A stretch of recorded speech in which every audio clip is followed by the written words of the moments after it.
அறியும். தைப்பூசத்தை பற்றி பேச போகிறோன்னு சொன்னோம். தைப்பூசம் எதுக்கு எல்லாரும் கொண்டாடணும்? ஒரு 48 நாள் விரதம், 21 நாள் விரதம், 7 நாள் விரதம், சில 3 நாள் விரதங்கள் இருப்பாங்க. இதெல்லாம் எதுக்கு பாருங்கள். மனிதன் நல்லா இருக்கணும்னா நம்ம சமயம் நிறைய விஷயங்கள் கற்றுக் கொடுக்குறது.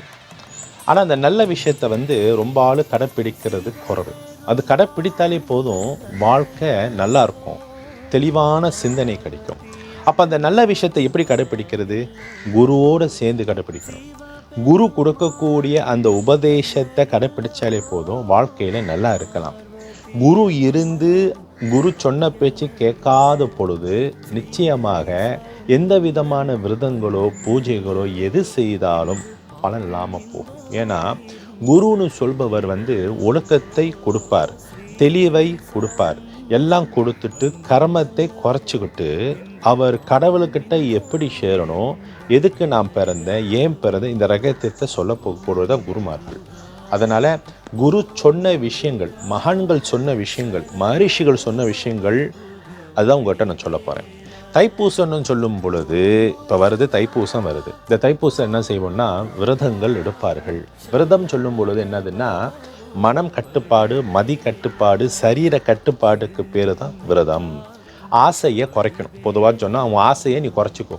கண்ட மாதிரியான ஆசையை வச்சுட்டு உடம்பை கெடுக்கிறது, மூளையை கெடுக்கிறது, சரீரத்தை கெடுக்கிறது, இதுதான் ஆசை. ஆசைன்னா என்ன? உன்னை நீ கெடுக்கிறதுன்னு அர்த்தம். அப்போ இது கெடுக்காமல் இருக்கிறதுக்கு நீ நல்லா இருக்கணும்னா இந்த ஆசையை நீ குறைச்சிக்கணும். எவ்வளோக்கு எவ்வளோ குறைக்கிறியோ அவளுக்கு அவ்வளோ நல்லா இருக்கலாம். இந்த விரதங்கள் என்ன செய்யும்னா ஆசையை குறைப்போம், பார்க்கறது குறைப்போம், கேட்கறது குறைப்போம், பழகிறது குறைப்போம். இதெல்லாம் குறைக்கும் பொழுது என்ன நடக்கும்? நீ நினைக்கக்கூடிய காரியங்கள் எது நினைக்கிறியோ அந்த காரியம் உனக்கு பொருத்தமாக இருந்தால் அந்த காரியம் நிச்சயமாக நடக்கும். இதுதான் விரதம். அப்போ தைப்பூசத்துக்கு முக்கியமானது என்ன? விரதம் எடுக்கணும். அப்போ எப்படி நான் விரதம் எடுக்கிறது?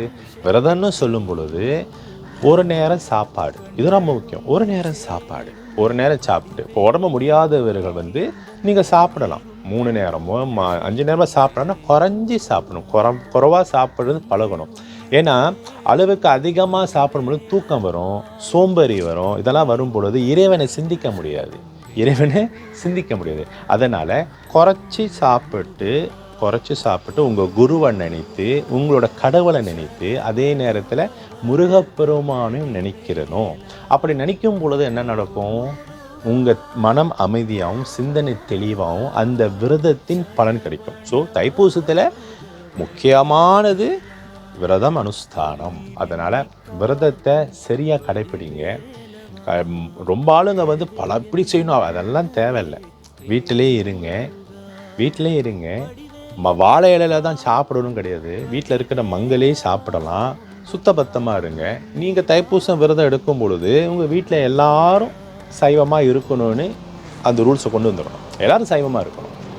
வீட்டில் கவிச்சியே புழங்காமல் இருக்கணும். வீடை சுத்தபத்தமாக எல்லாம் செய்து அப்புறம் நீங்கள் அந்த விரத அனுஷ்டானம் செய்யும் பொழுது அதன் பலன் ரொம்ப அளவுக்கு அதிகமான பலன் கிடைக்கும்.